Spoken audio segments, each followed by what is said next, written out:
Hello and welcome to your video that introduces the design of columns, and we're going to start with centrically loaded columns.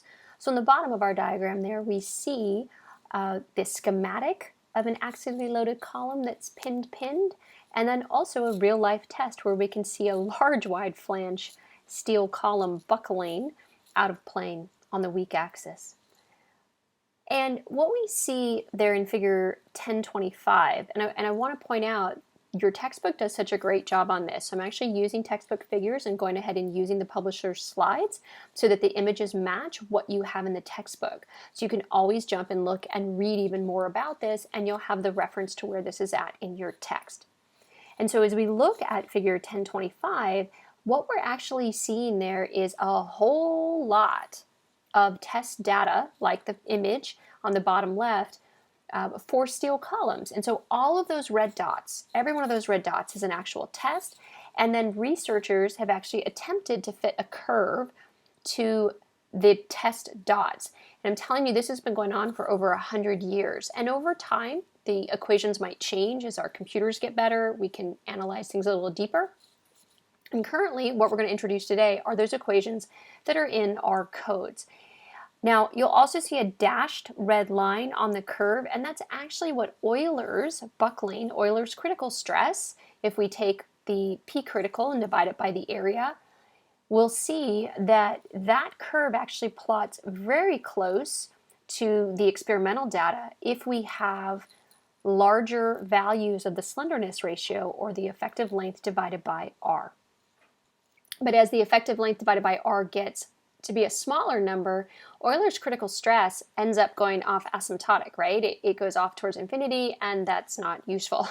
So we need something else to explain buckling behavior when we're getting closer to actually just compressing due to yield stress. So let's take a look a little bit at this plot. So again, if we look at that long section there, I've now highlighted in green, we can see that experimental data demonstrates that we basically do follow Euler's formula. And of course, Euler's is a function of the modulus of elasticity along with the geometry, but for sure the modulus of elasticity. And so that's going to be much more important to us than the yield stress.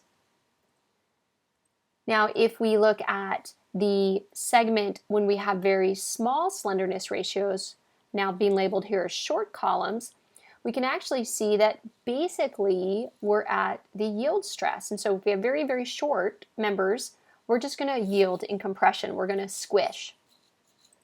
And then you have this interesting range in between, which is kind of hard to define because it's not long, it's not short, and we'll call that an intermediate column. And it turns out that the yield stress and the modulus of elasticity both play a role in that stress that gets us to a critical behavior.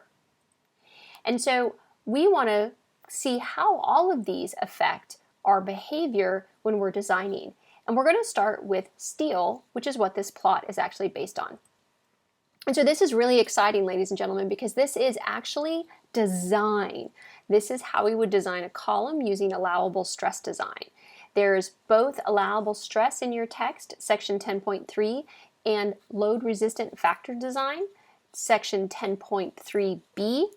I'm going to leave the LRFD methods for 148 and any advanced design classes you take. To introduce, we're going to go with the simpler method, allowable stress, where we take whatever the critical stress is and we divide it by a factor of safety to give us our allowable. It's a little more conservative than LRFD, but you'll learn plenty about LRFD as you progress in your courses.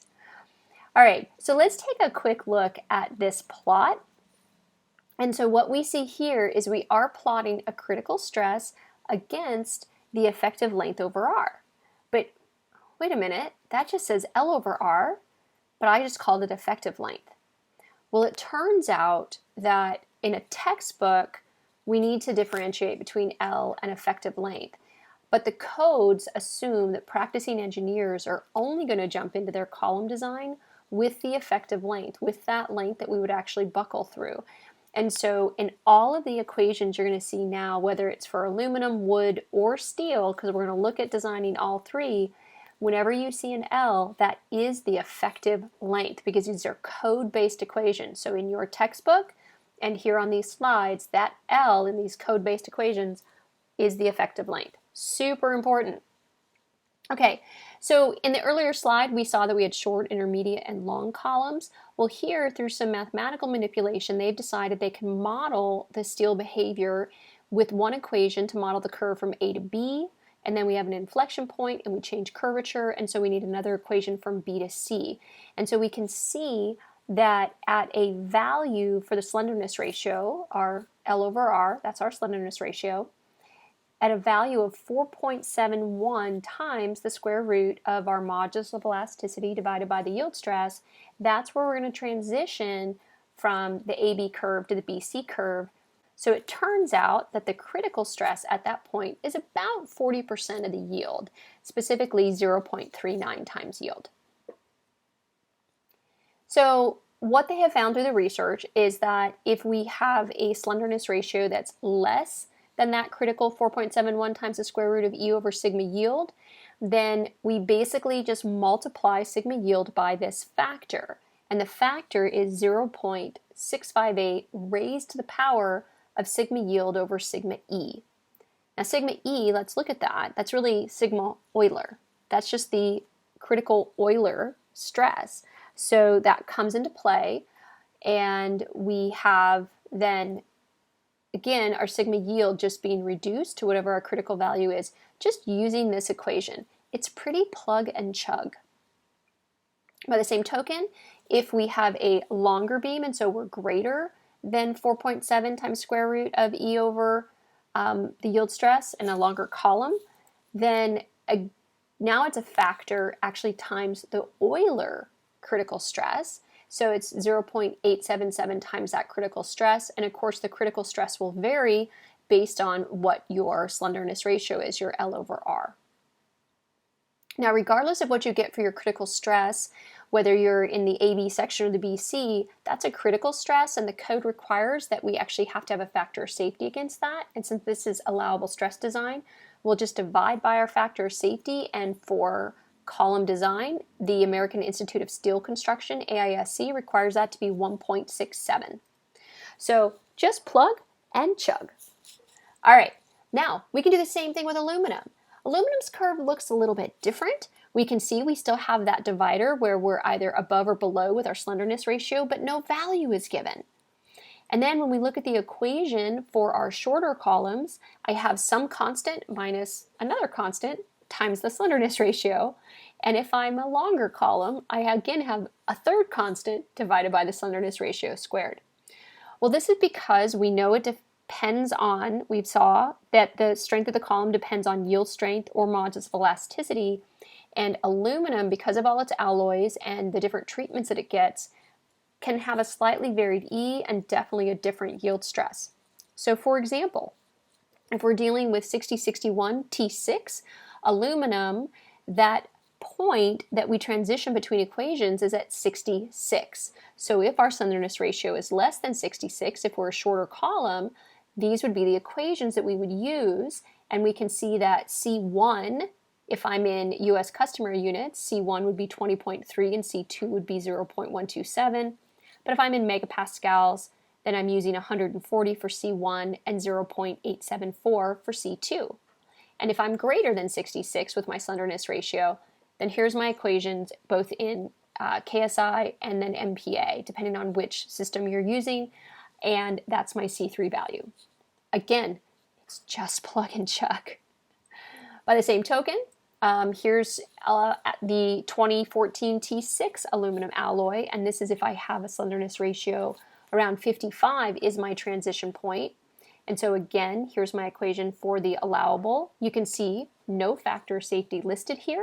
We actually are given the allowable straight up, so this is not a critical. You have your factor of safety built in. And we can see our C1 and C2 variables. And then if we have a slenderness ratio over 55, our C3 variables are shown. And so when we look at both of them, it's a very similar approach. It's just the variables vary depending on the different aluminum that we're working with. Now, wood's a little different. So let's talk about wood. So wood's going to look a little bit different. We have this singular curve, and we can see that instead of an L over R ratio, we have an L over D ratio. As we look at our cross-section example for wood, we see that the sides are labeled D1 and D2. And this is really important. You, as the engineer, have to find out what is the worst case effective length over D ratio. So you're going to look at buckling about the x-axis and see what that effective length is and compare that with D1. And then you would also look at the weak axis, buckling about Y. What is the effective length for buckling about the Y axis? And compare that LE with D2. And whichever is the largest is the one that you would use. So we just call it L over D, and I don't want to label which side is D because that's going to be up to you. Further, L over D cannot exceed 50. If you have an L over D that's greater than 50, you're going to have to change the dimensions of your cross-section and make it more robust. And so in theory, it's a pretty straightforward equation. We jump right into what is determining the allowable stress that our centrically loaded wood post can handle. And we just take a given compressive stress that's been adjusted. So it's an allowable compressive stress parallel to grain with some slight adjustments to it. And we multiply it by this constant C sub P that allows us to match this curve. Now, sigma C is a value that you would look up in the national design specs for wood. You're given your allowable, and then the code has different adjustments, whether it's a wet use factor, load duration, whether the geometry, how D1 and D2 compare to each other. If you were to take a timber course, you would learn how to make those adjustments. In a mechanics course where you're just learning buckling, sigma C would be given to you. So you don't have to worry about that. What you will have to calculate is C sub P, and it turns out that's pretty complicated looking formula. Obviously, it's going to be parabolic to match the given curve on our plot, and it is primarily a plug and chug equation, but you're going to see there's now two additional variables in the equation, sigma CE and the variable C that we do not know. So variable C, it turns out, is a constant, but it depends on the type of column, wood column you're using. So if it's rough sawn lumber, a 6x8, a 4x6, a 6x10, so cut size, rough sawn, then you're going to use 0.8. But if you're told you have a glue lam for your column, a glue laminated member, you'll use 0.9. If you're not familiar with glue laminated, it's engineered lumber. You say, take a bunch of 2x6s, glue them up on their wider side, and you end up with a 6x how many ever 2x's you glued together. So maybe it's a 6x15, maybe it's a 6x12. So you're gluing up on the wider surface and it creates a larger beam. And so use C equal to 0.9. The sigma CE is closer to an allowable buckling load, and so it looks similar to the Euler buckling. We do not have the I term or pi. Instead, we have 0.822 times our modulus of elasticity, and then we're dividing by, instead of L over R squared, it's this L over D that we use for wood. But that's to represent more of the Euler buckling behavior when we have the longer or the more slender columns.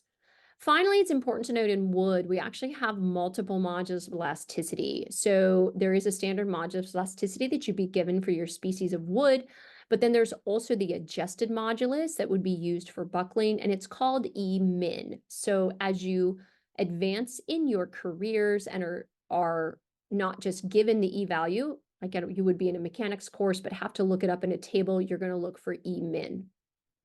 So finally, if we're given a sigma allowable, and so now we've calculated what the allowable is, obviously we want to make sure that our acting stress is below the sigma allowable.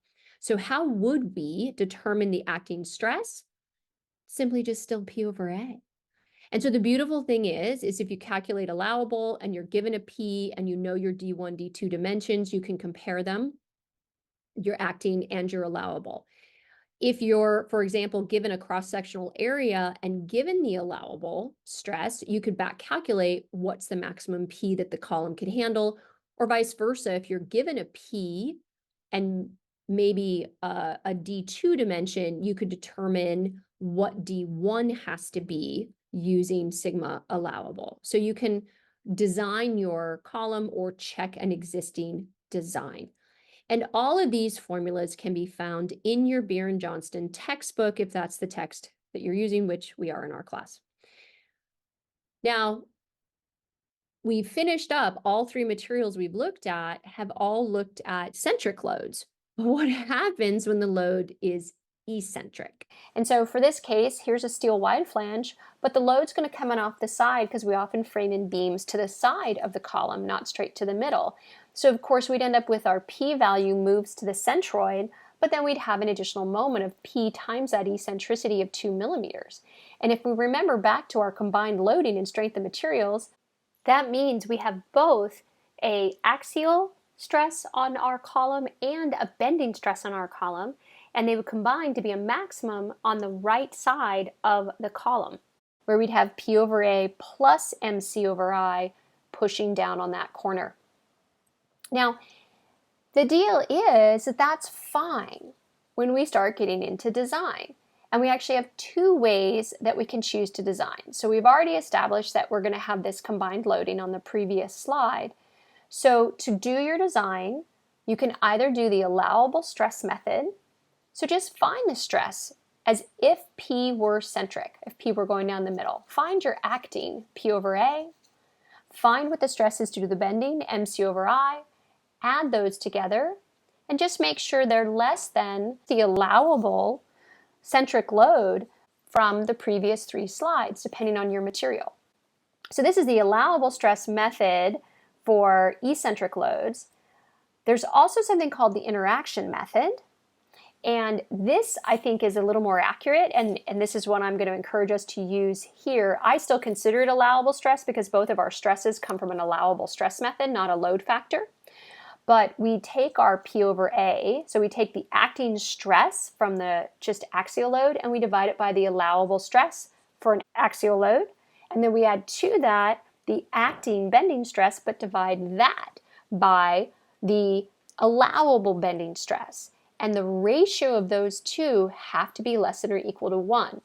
So if you're at 50% of capacity for the centric load of P over A over the allowable, then you can't be more than 50% of the bending capacity, so that when we add them together, we end up with a factor less than 1. So that's called the interaction method, and that will be useful. Thanks for watching.